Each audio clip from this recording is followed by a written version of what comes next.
சலாத்து தௌபா, நஃபிலான ஒரு தொழுகை, இந்த தௌபாவுக்கான தொழுகை. அப்படின்னா என்ன? நம்ம ஒது செய்து விட்டு அல்லாஹ்வுக்காக என்று மனசில் நான் செஞ்ச பாவங்களுக்கு பரிகாரமாக அமைய வேண்டும் என்கிற அந்த உணர்வோடு நீயத்தோடு வந்து 2 ரக்காத் தொழுவது சலாத்து தௌபா. இதை தொழுதால் நம்ம செய்த பாவங்கள் மன்னிக்கப்படும். சுப்ஹானல்லாஹ். இப்போ நிறைய பாவம். ஃபேஸ்புக் பார்க்குறது என்ன பொறுத்தளவில் பாவம், நீங்கள் ஏற்றுக்கொள்வீங்க எல்லாரும். ஃபேஸ்புக் பார்க்குறது பாவம் இல்லைன்னு நம்ம ஆர்கியூ பண்ணவே முடியாது. பாவம் அது, நல்லது தான். நம்ம ஃபேஸ்புக்கில் பயானத்தை அடுத்தது நியூஸ்ன்னு பார்க்குறோம், மியூசிக், அல்லது திடீரென ஒரு காமெடி வருகிறது, ஜோக், அதுக்குள்ளே வேறு பொம்பளையில் வாராங்க. ஏதோ ஒரு முறையில் ஃபேஸ்புக்கில் ஒரு 10 நிமிடம் இருந்தாலும் பாவம் செய்யாமல் ஃபேஸ்புக்கில் இருந்து வெளியே வர முடியாது. பாவங்கள் கூட கூட மன அழுத்தங்கள் கூடும், சோதனைகள் கூடும். எனவே அடிக்கடி நாம் இந்த தொழுகையில் கவனம் செலுத்த வேண்டும். பிலால் ரலியல்லாஹு அன்ஹு அவர்களுக்கு சுவர்க்கத்தில் ஒரு வீடு இருப்பதை ரசூல் ஸல்லல்லாஹு அலைஹி வஸல்லம் அவர்கள் தெரிவிக்கிறார்கள். பிலாலுக்கு சுவர்க்கத்தில் ஒரு வீடு இருக்கிறது. எதனால் என்று கேட்டபோது அவர் சொல்லுகிறார், யா ரசூலல்லாஹ், நான் ஒது செஞ்சார் 2 ரக்காத் தொழுவேன். சுப்ஹானல்லாஹ். கஷ்டம் இல்லை சார், இதெல்லாம் சிம்பிள். வீட்டிலிருந்து நீங்கள் பாத்ரூமில் குளிச்சுட்டு முடிஞ்சிட்டு வரக்குள்ள ஒதுவை செய்கிறோம், அப்படியே வந்து ட்ரெஸ்ஸை மாற்றிட்டு உடனே 2 ரக்காத்தை தொழுதுறது. நம்முடைய பாவங்களுக்கு தௌபாவாக அமைகிறது. எவ்வளவு அழகான வழிகாட்டல். ஆனால் நம்ம மிஸ் பண்ணி கொண்டே போகிறோம். அதே போல் அன்புள்ள சகோதர சகோதரிகளை, நஃபிலான தொழுகைகள் போல நஃபிலான நோன்புகளும் இருக்கின்றன. ரசூல் ஸல்லல்லாஹு அலைஹி வஸல்லம் அவர்கள் சொல்கிறார்கள், யார் ஒருவர் அல்லாஹ்வுக்காக ஒரு நாள் நோன்பு நோக்கிறாரோ அவருடைய முகத்தை 70 வருடங்கள் நரகத்தை விட்டும் அல்லாஹ் தூரமாக்குகிறார்.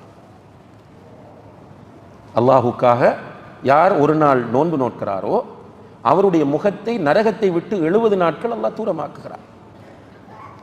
திங்கள், வியாழன், ஐயாமுல் பீத் 13, 14, 15, அதுபோல வருடத்தில் வரக்கூடிய தாசு, ஆஷூரா, முஹர்ரம் நோன்புகள், துல்ஹஜ் மாதத்திலே நோக்கக்கூடிய அரஃபா நோன்பு, இன்னும் நமக்கு முடியும் என்றால் ஒரு நாள் விட்டு ஒரு நாள் நோன்பு நோட்பது என்று நஃபிலான நோன்புகள். இதெல்லாம் செய்யும்போது ஒரு பக்கம் அந்த இதுக்கு சொல்லப்பட்ட ஸ்பெஷல் நன்மைகள் கிடைக்கிற அதே நேரத்தில் பொதுவாக சொல்லப்பட்ட அல்லாஹ்வுடைய மஹப்பத் கிடைத்து கொண்டே இருக்கும். அதான் நம்முடைய டார்கெட் சகோதரர்களே. இந்த உலகத்தில் ஒரு முஃமினுடைய அல்டிமேட் டார்கெட் அல்லாஹ்வுடைய நேசத்தை பெறுவது என்பதை தவிர ஒரு ஒன்றும் இருக்கக்கூடாது, முடியாது. அல்லாஹ்வுடைய நேசம் நம்ம நஃபில் கவனம் செலுத்தும் போது கிடைத்து கொண்டே இருக்கும். அடுத்ததாக குர்ஆன் ஓதுவது மிக முக்கியமான நஃபிலான ஒரு இபாதத். அடுத்தது பெரிய ஒரு மனதுக்கு ரபீ, வசந்தம். அது குர்ஆன் ஓதுறது மனதுக்கு வசந்தம், மிகப்பெரிய ஒரு ரிலாக்ஸேஷன். எவ்வளவு டைம் இருக்கிறது நமக்கு. சில சலஃபுகள் சொல்லுவார்கள், 40 நாட்களுக்கு ஒரு தடவையேனும் ஒருவர் குர்ஆனை ஓதி முடிக்காவிட்டால், 40 நாட்களுக்கு ஒரு தடவையேனும் ஒருவர் குர்ஆனை ஓதி முடிக்காவிட்டால் அவரிடத்தில் நயவஞ்சகம் இருக்கிறது. சுப்ஹானல்லாஹ். இன்னைக்கு நம்மளோட நிலைமை எல்லாம் என்ன? பொம்பளைகள் கொஞ்சம் பரவாயில்லை, அதிலேயும் ரமலான் காலத்திலேயும் பெண்கள் கூடுதலாக ஓதுவாங்க, மற்ற காலங்களில் கொஞ்சம் கொஞ்சம் ஓதுவாங்க. உண்மையிலே இந்த டிவைஸ் வந்து பெரிய ஒரு சதி சகோதர சகோதரிகளே. நமக்கு எதிராக வந்திருக்கிற பெரிய ஒரு எதிரி இது. இதுதான் நம்முடைய அப்படியே அப்சைட் டவுன் மாற்றி விட்டது. உண்மையாக இப்போ வெளிநாட்டில் வாழ்ந்தாக்களெல்லாம் முதல் வந்து அவங்களுக்கு நல்ல டைம் இருந்துச்சு. வேலைக்கு போய் வந்தால் வேறு ஒன்றும் இல்லை, ஆறு சாச்சிட்டு போகணுமா, பெரிய மாட்டை போகணுமா, அம்மாவை பார்க்க போகணுமா, ஒரு பிரச்சனையும் இல்லை. ரூமில் உட்கார்றது குர்ஆன் ஓதுறது. இப்போ அப்படி இல்லை. குர்ஆன் ஓதுவோம்ன்ட்டு இதில் இதை போட்டு வச்சிருப்பார் குர்ஆன். அதை ஆன் பண்ணினா அதுக்குள்ளே வாட்ஸ்அப்பில் மெசேஜ் ஒன்று வந்துடும். ஹலாஸ் மூடி வச்சுட்டு மறு வாட்ஸ்அப்பில் போயிடுவார். மறு அதிலிருந்து ஒரு லிங்க் வரும் ஃபேஸ்புக்கு, யூடியூபுக்கு. மறு அங்கே போனால் அவுட். இரவு வேளைகளில் குர்ஆன் ஓதுவது மிக சிறந்த அமல். முதல்ல இருந்துச்சு, பரக்கத் இருந்துச்சு, நிம்மதி இருந்துச்சு. உங்களுக்கு இங்கே ஒரு 40 வயதுக்கு மேற்பட்டவர்களுக்கு ஞாபகம் இருக்கும், நம்மளோட ஊர்கள் எல்லாம் பெருசாக கரண்ட் வசதிகள், போக்குவரத்து, இரவில் சுற்றுறதெல்லாம் இருக்காது. அந்த நேரம் மாலை ஆகிவிட்டால் என்ன சொல்லுவார்கள்? உம்மா பாப்பா உம்மா சொல்லுவா ஸ்பெஷலாக கால் முகத்தை கழுவிட்டு குர்ஆன் எடுத்து ஓதுவோம். வெள்ளிக்கிழமை என்றால் அன்று இரவு குர்ஆன் ஓதுவது என்பது ஃபர்த். நம்முடைய சமூகத்தில் இருந்த நடைமுறையை சொல்லுகிறேன். என்னென்ன எடுத்து ஓதுவார்கள். வீட்டில் பரக்கத் இருந்தது. வெளிநாடு தெரியாது, பெரிய பெரிய ஜொப் எல்லாம் தெரியாது, பெரிய பெரிய பிஸ்னஸ் எல்லாம் தெரியாது. ஊருக்குள்ள டாக்டர்ஸ் இல்லை, என்ஜினியர்ஸ் இல்லை, மீனவர்கள், விவசாயிகள், கூலி தொழிலாளிகள், 1-2 பணக்காராக்கள் இருப்பாங்க. ஆனால் எல்லோருக்கும் நிம்மதி இருந்தது, சந்தோஷம் இருந்தது. இப்போ எல்லாம் இருக்க ஒன்றும் இல்லை. ஏனென்றால் இந்த குர்ஆனோடு உள்ள தொடர்பு அப்படியே தூரமாகி கொண்டு போகிறது. وَمَنْ أَعْرَضَ عَنْ ذِكْرِي فَإِنَّ لَهُ مَعِيشَةً ضَنْكًا. அல்லாஹ் குர்ஆன்ல சொல்றான், என்னுடைய திக்ராகி இந்த குர்ஆனை புறக்கணித்தால் அவருக்கு நெருக்கடியான வாழ்க்கையை நான் கொடுப்பேன் என்று சொல்கிறான். வருது பெரிய சம்பளம், நிம்மதி இல்லை, தூக்கம் இல்லை, நிறைய சொத்துக்கள் இருக்கு, நிம்மதி இல்லை. குர்ஆனோடு நெருங்கி பாருங்கள், நிச்சயமாக நமக்கு மிகப்பெரிய மாற்றத்தை வாழ்க்கையில் காணலாம். வீட்டில் குர்ஆன் ஓதினால் வீட்டுக்குள்ள இருந்து ஷைத்தான் ஓடுறான், மலக்குகள் வராங்க. சுப்ஹானல்லாஹ். ஹதீஸ் நான் சொல்றது. குர்ஆன் ஓதினம் என்றால் ஷைத்தான் வீட்டை விட்டு விரண்டோடுவான், மலக்குகள் இறங்குகிறார்கள். உஸைத் இப்னு ஹுதைர் ரலியல்லாஹு அன்ஹு என்கிற நபித்தோழர் வந்து சொல்றார் ஸல்லல்லாஹு அலைஹி வஸல்லம் கிட்ட, ரசூலுல்லாஹ் நேற்று அந்த சுபஹுக்கு வாரார் வந்து சொல்ல, இரவு நான் வீட்டில் குர்ஆன் ஓதினேன், என்னுடைய குதிரை மிரள ஆரம்பித்து விட்டது. நான் திரும்ப திரும்ப ஓதினேன், வேகமாக மிரண்டது, இந்த கட்டுக்கடங்காமல் மிரள ஆரம்பித்தது. அவன் எனக்கு பயம் வந்துட்டு இந்த குதிரை பிச்சுட்டு வந்து என்னுடைய மகன் எஹியாவை மிரிச்சிடுமோன்ற பயத்தில் நான் ஓதுவதை நிறுத்தினேன் என்று சொல்லும்போது ரசூலுல்லாஹி அலைஹி வஸல்லம் அவர்கள் சொன்னார்கள், உஸைதே நீ குர்ஆன் ஓத ஓத உன்னுடைய வீட்டுக்குள் மலக்குகள் இறங்கி கொண்டிருந்தார்கள். அதை அந்த குதிரை பார்த்தது, அதனால் தான் குதிரை மிரண்டது.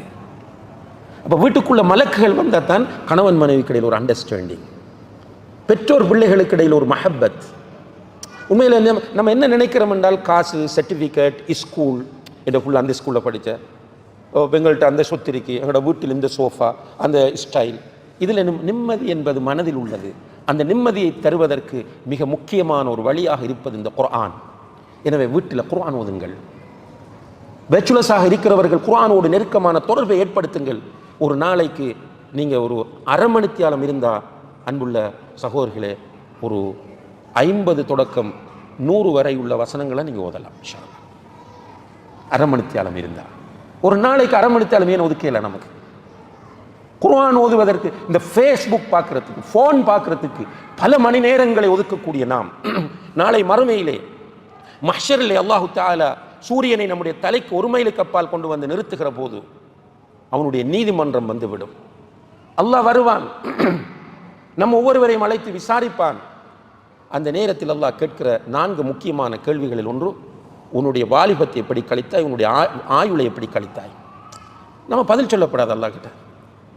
யா அல்லாஹ், நான் குர்ஆன் ஓதுவேன், ஒவ்வொரு நாளும் அரை மணி நேரங்கள் நான் குர்ஆன் ஓதுகிற வழக்கத்தோடு இருந்தேன். ஓதி பாருங்க, ஃப்ளைட்டில் போகக்குள்ளே ஓதணும் போல இருக்கும், காரில் போகும்போது மோத வேண்டும் போல என்றால் அதில் உள்ள டேஸ்ட் தனி. ஏனென்றால் அது சவுந்தரராஜனுடைய பாட்டோ எஸ்பிபியோடைய பாட்டோ கிடையாது, ரப்புல் ஆலமீனுடைய கலாம். அது பிரபஞ்சங்கள் அனைத்தையும் படைத்து இந்த பிரபஞ்சத்தில் உள்ள அனைத்தையும் நிர்வகித்துக் கொண்டிருக்கக்கூடிய, குன் என்கிற ஒரே வார்த்தையில் இந்த உலகத்தையே மாற்றுவதற்கு சக்தி பெற்ற, நெருப்பு சுடும் என்கிற அந்த தத்துவத்தை மாற்றி நெருப்பை குளிராக்கிய, கடலிலே மனிதன் நடக்க முடியாது என்கிற அந்த தத்துவத்தை மாற்றி கடலிலே பாதை அமைத்துக் கொடுப்பதற்கு சக்தி பெற்ற அந்த ரப்புல் ஆலமீனுடைய கலாம் தான் இந்த குர்ஆன். ஒவ்வொன்றும் அல்ஹம்துலில்லாஹி ரப்பில் ஆலமீன் என்றால் அல்லாஹ் பேசிய வார்த்தைகள் தான் அந்த குர்ஆன்.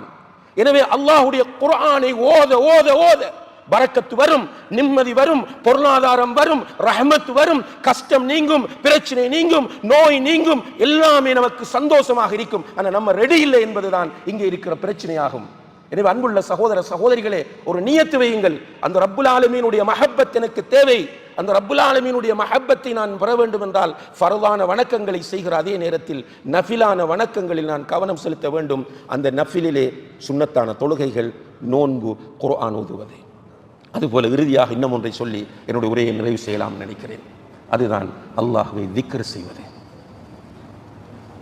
பெரிய ஒரு நஃபில்.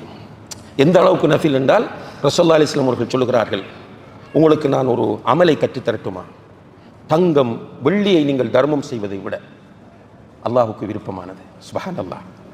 தங்கம் வெள்ளியை நீங்கள் தர்மம் செய்வதை விட அல்லாஹுக்கு விருப்பமானது. நீங்கள் ஜிஹாதிலே கலந்து கொண்டு எதிரியை நீங்கள் வெட்ட, எதிரி உங்களை வெட்ட என்கிற அந்த அமலை விட அல்லாஹுக்கு மிக விருப்பமானது என்று சொல்லிவிட்டு ரசூலுல்லாஹி அலைஹி வஸல்லம் அவர்கள் சொன்னார்கள், அதுதான் அல்லாஹுவை திக்ர் செய்வது என்றார்கள். சுப்ஹானல்லாஹ். திக்ர் ஒரு கஷ்டமே இல்லை, வெரி சிம்பிள். ஆனால் நம்ம ரெடி இல்லை, அதான் பிரச்சனை. தெரிந்த திக்ர்களை சொல்லலாமே. ரசூலுல்லாஹி அலைஹி வஸல்லம் அவர்கள் சொல்கிறார்கள், அக்ஸிரு மின் கௌலி லா ஹவுல வலா குவத இல்லா பில்லாஹ்.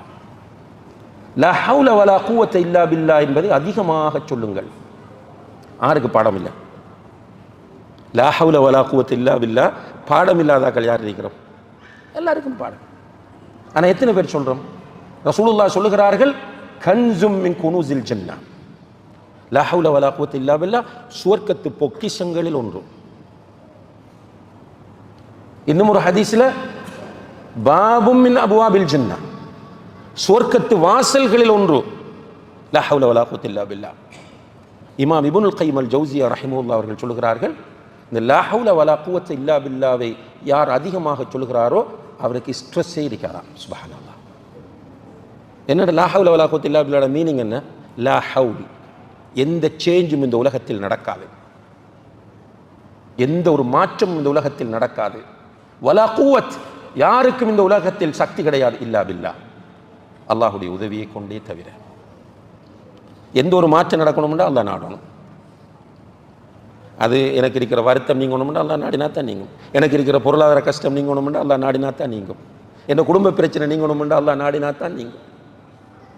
இப்படி எந்த ஒரு மாற்றம் வேண்டும் என்றாலும் அல்லாஹுடைய நாட்டம் வேண்டும்.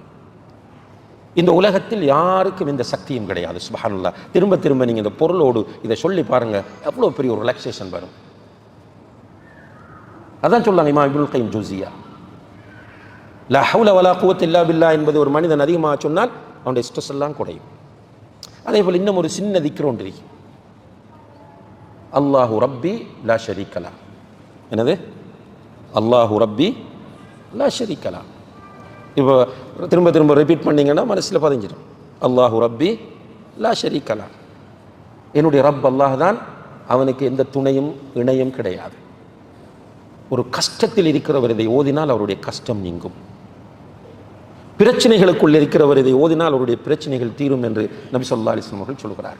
பொதுவாகவே திக்ர் என்பது அல்லாஹ்வுக்கு மிக விருப்பமானது, அதே நேரத்தில் நமக்கு மிகப்பெரிய மன அமைதியை பெற்றுத்தரக்கூடிய. அலா பி திக்ரில்லாஹி தத்மஇன்னுல் குலூப். அல்லாஹ்வை திக்ர் செய்வதன் மூலம் உள்ளங்கள் அமைதி அடைகின்றன. எனவே அன்புள்ள சகோதர சகோதரிகளை, நிறைய திக்ர் இருக்கிறது. குறிப்பாக ஹிஸ்னுல் முஸ்லிம் என்ற ஒரு புத்தகம் இருக்கிறது, வாங்கிக் கொள்ளுங்கள். ஹிஸ்னுல் முஸ்லிம், முஸ்லிமின் அரண் என்றதை தமிழில் மொழிபெயர்த்திருக்கிறார்கள், அல்லது பிரார்த்தனை பேழை என்றும் மொழிபெயர்த்திருக்கிறார்கள். கட்டாயம் ஒவ்வொரு வீட்டிலையும் ஒவ்வொரு வருடம் இருக்க வேண்டிய புக் அது. அதில் காலையில் ஓத வேண்டிய திக்ர், மாலையில் ஓத வேண்டிய திக்ர், தூங்கும் போது ஓத வேண்டிய திக்ர், கடைத்தெருக்கு சென்றால் ஓத வேண்டிய திக்ர், சாப்பிடும் போது ஓத வேண்டிய திக்ர், அதே போல் தாம்பத்தியத்தில் ஈடுபடும் போது ஓத வேண்டிய திக்ர், குழந்தைகளுக்கு ஓத வேண்டிய திக்ர் என்று நிறைய திக்ர்களும் துஆக்களும் அந்த புத்தகத்தில் தரப்பட்டு, இவைகளையும் நாம் நம்முடைய வாழ்க்கையில் கூடுதலாக கடைப்பிடிக்கிற போது நிச்சயமாக அல்லாஹுடைய நேசம் நமக்கு கிடைக்கும்.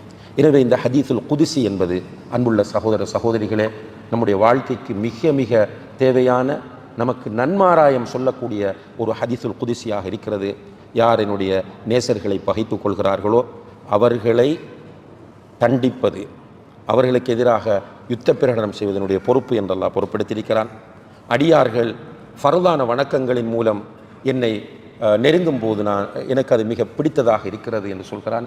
அதே போல நஃபிலான வணக்கங்களை செய்து கொண்டே இருந்தால் அவர்களை நான் நேசிக்க ஆரம்பிக்கிறேன். அவர்களை நான் நேசிக்க ஆரம்பித்தால் என்னுடைய உதவியை கொண்டு அவர்கள் பார்ப்பார்கள், என்னுடைய உதவியை கொண்டு அவர்கள் கேட்பார்கள், என்னுடைய உதவியை கொண்டு பிடிப்பார்கள், நடப்பார்கள். அவர்கள் கேட்டால் கொடுக்கிறேன், அவர்கள் பாதுகாப்பு தேடினால் அவர்களை நான் பாதுகாக்கிறேன் என்று அல்லாஹ் சொல்லக்கூடிய இந்த ஹதீஸ் நம் ஒவ்வொருவருக்கும் ஒரு சிறந்த வழிகாட்டியாக அமைய வேண்டும். இந்த ஹதீஸை கொண்டு அமல் செய்வதற்கு எனக்கும் உங்களுக்கும் ரப்புல் ஆலமீன் தௌஃபீக் செய்வானாக. வ ஆஹிரு தஅவானா அனில் ஹம்துலில்லாஹி ரப்பில் ஆலமீன். வஸ்ஸலாமு அலைக்கும் வரஹ்மத்துல்லாஹி வபரகாத்துஹு.